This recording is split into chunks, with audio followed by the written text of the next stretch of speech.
Hello, how are you? I hope you're all set to meet today's incredible guest. Let's see if you can guess who it is. He's the curly-haired troubadour who once wrote a hit song for The Who's Roger Daltrey. He danced his way to a Grammy in the 70s with a song that still makes everyone want to move.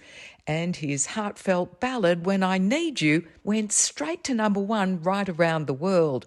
Any ideas? Yep, you got it. This week we're talking to the legendary Leo Sayer. Sandy, what a breath of fresh air this is. Thank you so much. You haven't even started yet, but yes, We we need some fresh certainly we air. certainly love to chat with you and get your story down in your own words. So let me take you back through your life a little bit because everybody knows the name Leo Sayer, but that wasn't your original name, was it? No, Gerard Hugh Sayer. I was born in Sussex, a little town, Shoreham-by-Sea, the son of the hospital engineer and his Irish wife, at a time when England was still reeling from the Second World War, which meant I had a ration card, which I still got.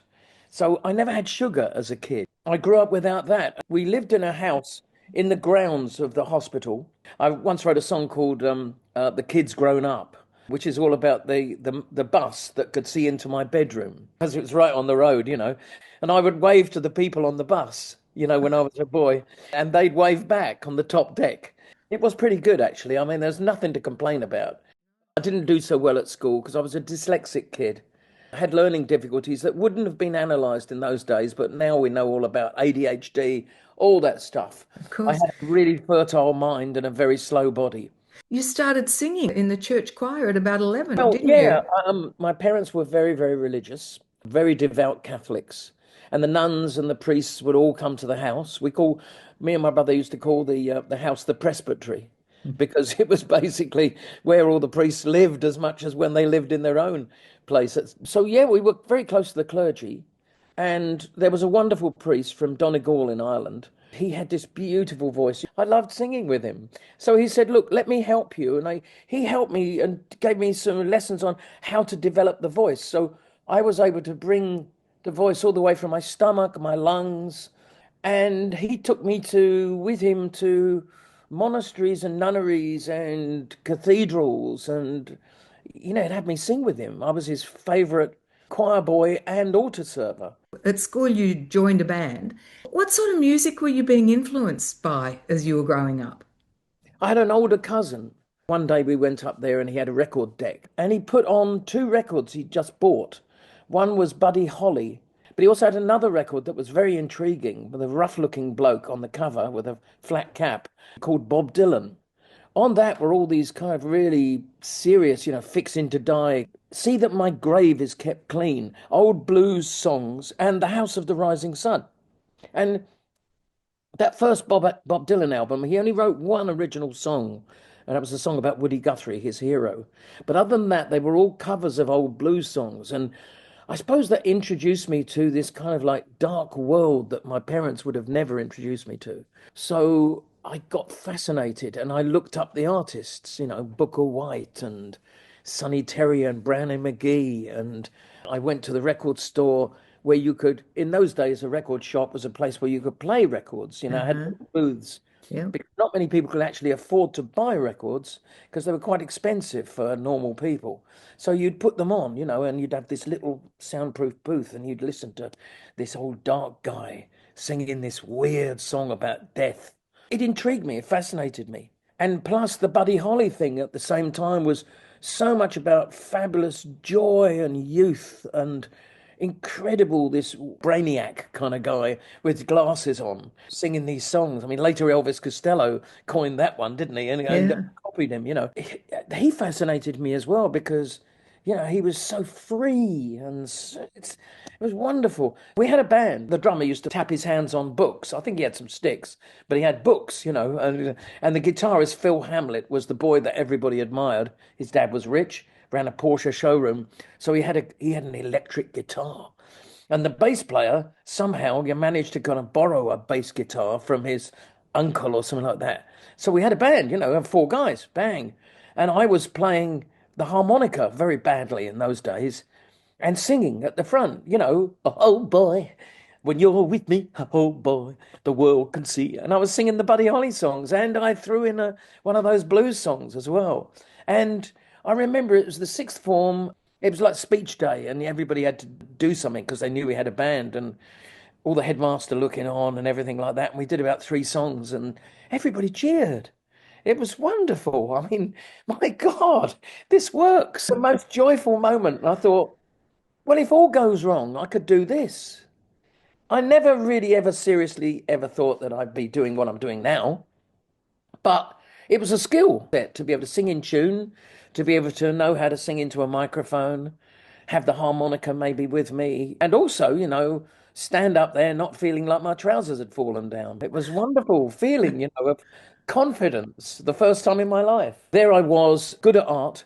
So I went to art school, and my father, at the meeting that you have, said, well, I'm not having you being a bohemian. So they put me into commercial art. And instantly I revolted against graphic design.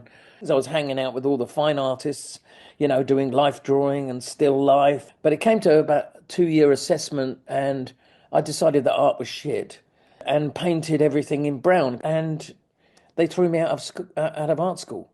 But, scared of my dad and what he was going to say, I went straight to Brighton, and there were a few art studios there, and I got a job straight away. And suddenly I'm using my graphic experience and using my art experience, and I'm, doing magazine adverts and everything, and I'm in a studio. Oh my God, this is fantastic. They love what I'm doing. And I went back to the art school, and I was a hero because I was working. I really seriously thought I had a career. That led me to going to London. And I lived rough on the streets in London. And that's where I kind of first saw music on the streets, and all the folkies at the time. People even like Donovan, Don Partridge, Bert Jansch, John Renbourn, all these really acclaimed folk artists at the time, John Martin, they were all playing on the streets in London. Like busking? Yeah, like busking, not necessarily for the money, but just because it was a thing to do. It was 1966, 67. It was a time when everybody felt the spirit of flower power, and music should be free. And if you had a talent, you could share it with people. It was a wonderful time. And London was this free-spirited and amazing place, the swinging 60s, to experience, where everybody helped everybody and everybody gave, and nobody was about the money. It wasn't materialistic in any way. And I went through a series of working in studios, working for agencies. I worked even for J. Walter Thompson's. I did some of the Guinness ads. I did record covers for Bob Marley and Free and Humble Pie and Peter Frampton, all those kind of guys, and I met them all because, yeah, I love your cover, man. It was a raging time, and it was fascinating. And I got a bit bullish, and I found a bunch of artists who were like me, all independent, and we decided to combine our talents, and we took on a space in Hampstead. And one day I just left a note and the keys outside the window, and I skipped. And I was having a nervous breakdown. I couldn't face doing any painting. I couldn't face a white sheet of paper. I started having blackouts and things. So I hitched my way back down to Shoreham-by-Sea. Back to your parents? No, and I had a mate who had a houseboat. I was too ashamed to see my parents. And I lived on a houseboat for a year. Did your And parents know you were back in town? no, You never told them you were back. no, I got seen a couple of times, but that was it. Um, Eventually, though, of course, I did go back, but in the time that I was on the boat, I met a load of old friends, and they were all in bands now. This is the time of what we called the blues boom. The John Mayall Blues Band, had wonderful guitarists. At first Eric Clapton, then Peter Green, and then Mick Taylor, who joined the Stones. All of these guys became big stars, and the band Cream started from Eric Clapton. Peter Green had Fleetwood Mac, and we used to love these bands, and we would emulate them.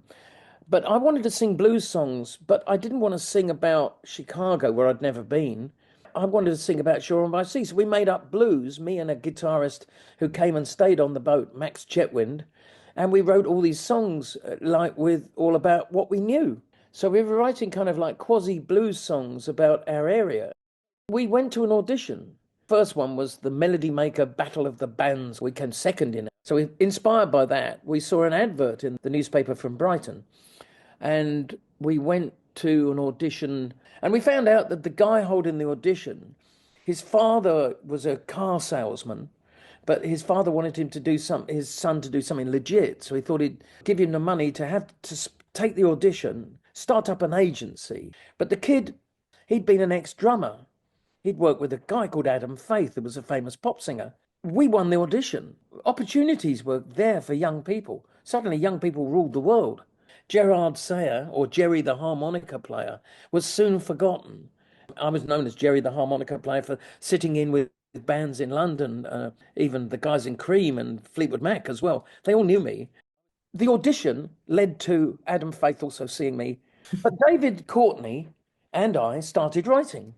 I had a book of poems and I grabbed all the stuff out of the book of poems. I mean, there was a song One Man Band, which was about me getting run over in Notting Hill on the way to seeing all those artists, the folkies play outside the pub.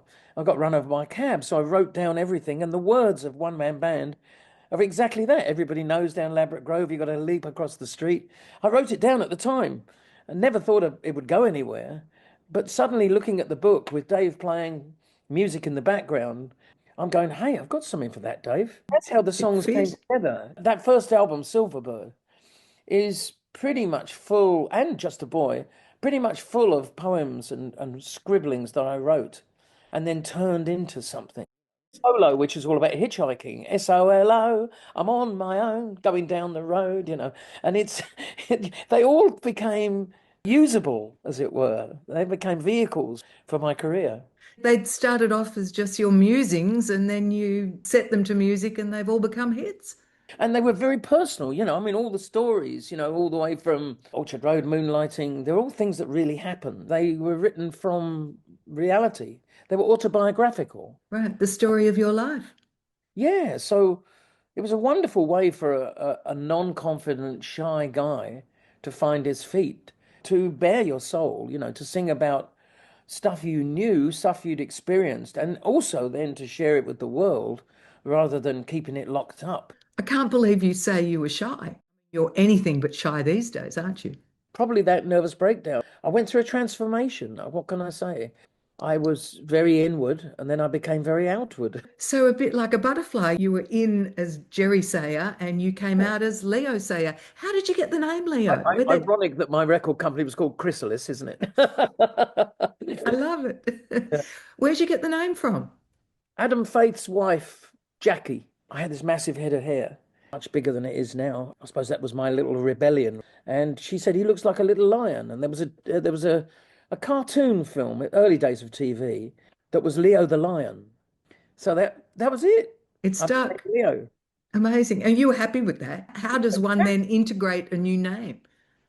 Well, I mean, to be thought of as a lion, it's an amazing thing when you think about it, And after meeting Bob Marley and doing his record company, Lion of Judah, it was like, wow, that's power. I remember meeting Bob many, many years later. We did some gigs together. And he said, Leo, you took the name of the lion, man. And I told him the whole story. And he said, that's amazing. And he said, man, you transformed. Mr. Marley to say that, who was one of the greatest spirits I ever met, kind of justified it all, Leo, how did Roger Daltrey come into your life? Because Adam Faith wanted us to get on with a record. And we were looking for a studio to record in. And being all based in Brighton, because Adam was down there as well, Roger Daltrey had this country mansion and he was building a studio. There was a guy called Keith Altham, a great music journalist. He wrote the first article about me. He was representing The Who as a PR publicist. So he said, look, Roger's built a studio and he doesn't know what to do with it. So why don't you go there? And we went. He listened to a couple of our songs and said, God, I like those. You're pretty good, So he was encouraging, he used to take me for walks around the farm and say, now, when you do this, when you address the mic, it was incredible. And Roger Daltrey was already huge in those days, wasn't he? Oh, this is the voice of Woodstock, along with Sly Stone. They were the people who broke more than anybody else in Woodstock. And they were playing stadiums. The Who was, oh, God, they were the masters. They were performance art because, all the smashing up the guitars and all that stuff. So they were incredible example of where you could go, where you could end up, So we started recording some songs. And he'd sometimes be at the control desk and he ganged in on everything that we did. And one day he just turned around and he said, look, Pete's done a solo album and I want to do one. And I'm fed up with him getting all the glory. You know, that band, they were always fighting each other. God, they're so stupid. So he said, look, can you give me some songs? So David and I looked at each other and we were very prolific, David Courtney and I. So we had all the second album lined up, Just a Boy. So we had a song called Giving It All Away and another one called One Man Band, another one called Thinking. And we just gave him all those songs. And Adam came in and said, right, look, I'll produce Roger's album, because Roger loved Adam because Adam came from the same street. They're both, Shepherd's Bush boys. And he came in, which Roger loved because Adam was a hero to Roger. Here we were with a dream package of Adam, David and I writing the songs, Adam and David producing the Roger Daltrey album, and it worked. Giving It All Away was a hit, and telling everybody about this young bloke that he's found who's this amazing talent, this new singer-songwriter who's written these songs, and wait till you see him, you think I'm good. PR guy. And I've probably made more money out of publishing of the songs, which means covers of other people as well as my own hits. I even make money out of my own hits for the publishing. There's two factions in here, record sales and what they call mechanical sales, and then songwriting, publishing rights. So he picked up those songs. And ran with them. Yeah, and a lot of those I released again on the Just a Boy album, the second album.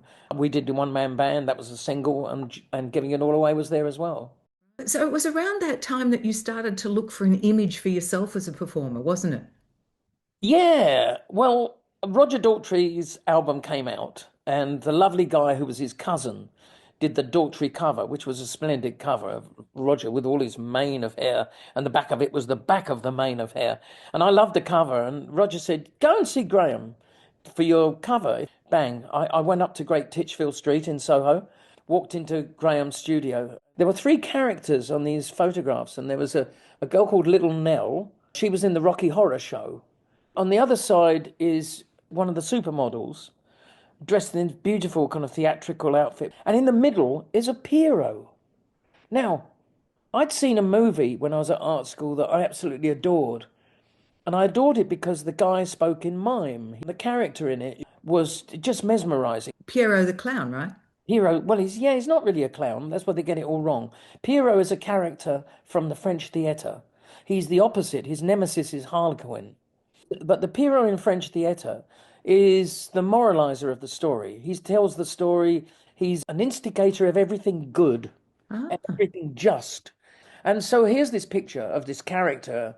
And he said, how do you see yourself? And I said, like that. I pointed to him and he said, right, could you make Thursday? He said, then we'll dress you up. I went, okay. So there's this wonderful New Zealand makeup girl, Kirsty Climo, very famous. She comes in. She says, I'm going to do the face. And Julian the clown turns out he's a beautiful guy. He's 6 foot tall. That's the only problem. He gives me his costume to put on. I put on the costume. They put me behind a screen so I can't see. And I'm not in the mirror. I look down, I've got black baubles on and white shoes and gloves. And I walk out to the mirror when it's finished. And I went, yes. And that was it. We had a lot of image around us. We had Ziggy Stardust. We had Mark Bolan in makeup. I think it's probably a year later we had Kiss. Peter Gabriel was dressing in strange things with his group Genesis. Because, we didn't have video. We didn't have much lighting even. But you'd want to kind of take an audience's attention somehow. Here was an amazing vehicle. So I had my first album with all these very unusual songs. So they're the songs of a boy maybe 13 years old who's writing down poetry. So I'm kind of about to kind of enter into a almost out-of-body experience to express this album to people. So here I've got a device. So I walk out on stage dressed like this, and there was absolute silence. You couldn't hear a pin drop. And I started to sing the songs, and I didn't say a word. I didn't speak for about a year performing like this. I just sang the songs and then just looked quizzical. And it was wonderfully weird. I felt like an art exhibit. And it went over so well. Within a week, the record was at number 2. Adam told me Elton John jammed the station with calls just saying, who is this person? So the mystique of who you really were played right into the hands of the audience too. When I went to America, I'm the stablemate of Frank Zappa and Van Morrison and Randy Newman, Alice Cooper, I think, as well. I'm suddenly there, I'm performing in America and I'm dressed as the Pierrot, and nobody knew what I really looked like because I would dress up at the hotel. Janice, my ex-wife, she made the costume. She did all the makeup. My mad hair all pinned and tucked in, white Leishner pan stick makeup that I sometimes had to wear for about 11 hours. And I used to walk down the centre of the road. I was fearless in this costume. Cars were swerving all around me. I'd walk down. People would lie in the streets. Look at the clown, look at the clown. They would all shout out, look at him. What is that? Look at the white guy. And I'd walk in, the band would already be playing, and on a signal, they'd start the intro. And I'd walk through the front doors, through the audience. So I'd get somebody to lift me on stage if it was too high, do my show, and then jump off the stage, walk out, get into the limousine. I'd change into jeans, t-shirt, and I'd be outside the front of the theatre dressed as a normal bloke. They didn't know I was Leo because there no photographs of me. So I would stand there going, hey, wasn't that guy great? What did you think? It's an amazing year. Yeah. Because after a year, I just suddenly said, when we get back, I'm not the Pierrot any longer. Your instinct told you it was time to transform yet again. And I believe that Long Tall Glasses was the song that was all about your reaction to the success in America, right? It was about that. You're dead right. See, suddenly now I had my confidence. I was waiting to burst out from out behind this, and I would want to talk on stage, and I'd want to be me. I felt sexy and confident, But the first few gigs without the clown costume were scary. So I actually had another device. I was dressed as the Great Gatsby for a while in another white suit. But, threw that off after a while and just, it's stupid. Let's get to jeans. So if that was the height of you, that was the peak of your career right around then, you were having hit after hit. Did you get carried away with it? I've never had that problem because a little bit. I mean, but the work has always been, look, there are two types of artists. There are people who style is more important than substance. I'm a bit for show off, okay, but I think that substance is so important. I can only show off if I have a good song. I mean, sometimes you can have something happenstance, like You Make Me Feel Like Dancing, that comes out of a jam session, but usually it's a lot of work to write a song, and to construct it and to get it dead right. I think I'd rather be judged on the music that I make. Leo, say, of all the music that you were making then, and you were putting out album after album after album, So busy doing it, you were. You wouldn't have had time for any sort of normal And life. constructing a stage show as well. Yeah. I became friends with Bruce Springsteen around that time, and we'd parry with each other over, the way we did our shows because Bruce was just like me. It was the story of his life as well because all his songs were intensely personal. I never wanted to make the same record twice. I kept changing style and changing the pattern of the songs and things like that. So I was too busy working it. And, here comes another problem because I didn't look at the business of it all. I didn't realize that Adam was ripping me off. I mean, he was really good at that, probably better than his singing career. It was cool because I was learning my craft and I'm still learning today, I think. Is there one song that's closest to your heart of all those songs on all those Giving It albums? All Away usually comes up with that because it still feels relevant. I was working with the greatest musicians in the world. The first band was Willie Weeks, who was the bass player with Aretha Franklin and Donny Hathaway. The drummer was Jeff Porcaro, who later formed Toto. The guitarist was Ray Parker Jr. The keyboard player in this band was a guy called John Barnes, who was Marvin Gaye's pianist. God, the band was amazing. They called them the A-Team. They were the guys making all the records, all the hits at that time. We had another piece of luck. Steely Dan, the incredible band, had another amazing bunch of musicians. And they said, do you want to use the session? And we said, yeah. We also cut How Much Love with them as well, another hit. And in a space of 3 hours, we had two lovely recordings.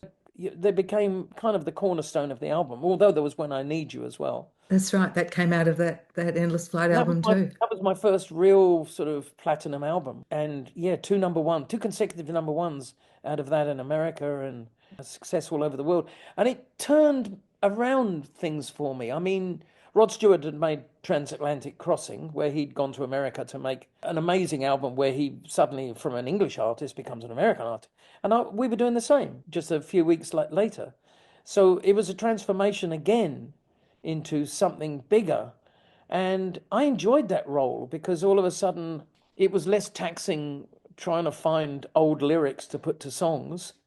It was a break for a moment, you know. Suddenly I could sing love songs and make up romantic lyrics and concentrate on the stage show. Leo, what were you doing with all the money that you're pulling in? Were you buying yourself houses and cars and shares? Money. Adam was looking after all of that. I Still, signed power of attorney to Adam Faith at the start of my career.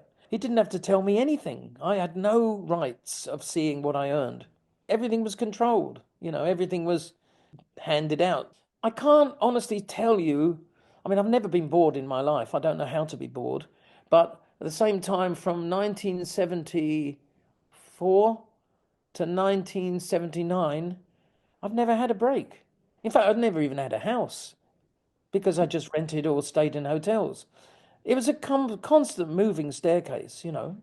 was it exhausting? No, I had bags of energy. You were just living on I killed adrenaline. it. I killed it. Yeah, I loved Okay. it. I loved the challenge. You challenge me, I'll do it. Not a bit physically behind at the moment, but at this age. I But hear no, you. give me I a hear you. challenge, I could do it. And Adam used that. He said, "Okay, you're going to play a gig in Poughkeepsie, far up near Buffalo in New York tomorrow night, but the next day you're going to be in Miami." Yeah, no problem. Whatever. He wasn't afraid of wearing you down, of taxing you too hard. No. He just wanted the money. Well, no, not really. He also wanted to see me succeed. He also was very proud of me. I bet he was. And he had the right to be. Talking about proud of you, I mean, your parents were still around then. What do they have to say now? Well, now I was doing things like I could buy them a house. Your dad hadn't wanted you to go off in this direction at all. Did there come a day when he said to your son, "You've done really well"? God, yeah, he was so proud. When he died, I was in playing the Alice Springs Casino in 1984. I was the first pop star in there, you know. So anyway, we were there. I got a phone call in the middle of the night. I knew my dad was sick. He was dying of cancer.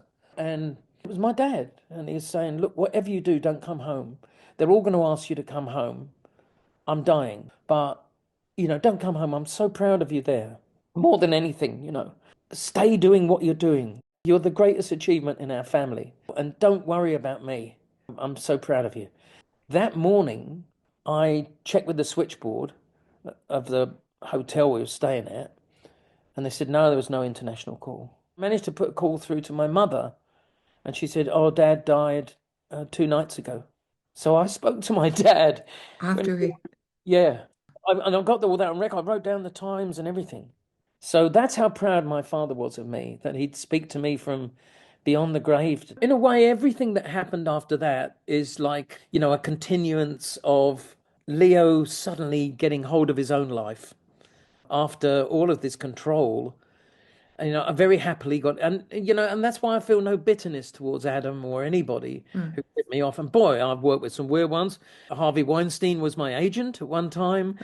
I worked shows with Bill Cosby, the guy who was behind the Murdoch questions and was advisor to the PM was my PR agent. I've worked with some real rogues in my time. But look, it doesn't matter. I always knew, I had a feeling that my best would come at the end of my career or the later years. And that's what's happening now. I'm finding I can I make records by myself. They all sound great. I'm building a legacy of music and, you know, and I'm very happy and I've got money now. I'm okay. And you've had so many peaks of your career, and now in your mid to late 70s, you're experiencing yet another peak. Australia absolutely loves you, and you're about to hit the country again with your first tour in 6 years. Just tell us a little bit about that tour, why the first time in 6 years, and what we can expect from you. well, some of it is not much confidence in Leo can sell tickets, you know, and I always get that because sometimes I'm very private and I slip away and I don't do all the obvious things. That's cool. That's cool. Also, it was COVID the last time we were out and, you know, doing a proper tour. It's just been weird. It's like I don't want to have a big time manager because They get you to do all bullshit, rubbish stuff, and it's Again, not yeah. about me. I want to choose what I do. I enjoy saying no. I say yes when it's adequate, when it's the right thing to do. I want to be special. I don't want to be remembered as just this guy who just played every bloody show going. All my shows I look on, I play every single one as if it's my last show. And I don't have a support act. I've got two very loyal bands and, I split everything at the equator. And I've got a manager up over there and a manager here. And they know me. I mean, I won't sell myself short. I do it absolutely 100%, 110% or nothing. Are you better than ever, Leo Sayer? I don't know until I get on stage. And that's the weird thing, because you get to 77, as I was the other week, and you suddenly think to yourself, can I still do this? But the moment I get up there, all the aches and pains and bones creaking if I'm worried about my voice, it just comes together, bang. Will you be nervous? Not really. I feel comfy up there. I mean, somebody actually said, "Where do you live?" And I said, "Between the drum riser and the front of the stage." The rest of it is fill-in time. So we're going to see all the hits from you, aren't we? Yeah, and I'm determined that if I have a heart attack and die, it's going to be on stage. It will be in the middle of a gig. I want to go out with a bang. I don't want to kind of whimper and retire. That's crap. Which song would you like us to go out on now? Oh, let me see. I don't think that was one of them. Giving it all away. I think that's the one. Yeah, yeah. Let's play Fabulous. that. Because that song's still relevant. I still have, as I said, this fighting element. There's still people that I want to prove things to. Why is that? I've got a worm in me that thinks that I haven't done any of my best work yet. It's still to come. Are You you know, still writing? yeah, yeah, not too much, but because I've got 400 unrecorded songs that I've got to catch up with. Well, And that should last you the next few years. well, last year I released an album called 1992, and it was a bunch of songs that I'd recorded, made, and produced at that time that never got a chance to come out because I couldn't get a record deal. Right. So last year I went to the record company and I just said, "Can I release this?" And they said, "Yeah." There So you go. bang, I've got all this stuff, and you wait till you hear the next stuff. It's great. The energy is still there. Leo Sayer, what a delightful ball of energy you are. I have so enjoyed chatting with you and continued success. Congratulations on the most incredible career. Thank you, And you're Sandy. just an inspiration to Oh, everybody listening and watching this because from where you started to where you've come, it's certainly been a journey and it's not yeah. all been on an upward trajectory. The way you've handled it is just superb. Well, it shouldn't be easy. It should be a challenge. And we should always, eternally, every day have to be proving ourselves, or else there is no worth. And that's what I believe in. But I'm enjoying it. I'm loving it. I love the challenges. And I really, honestly, there is so much more to come. You wait. It's I'm coming. waiting. I'm waiting. Love you. Thank you Lots, very much. Lovely lots of love. talking. Take Bye, care. darling.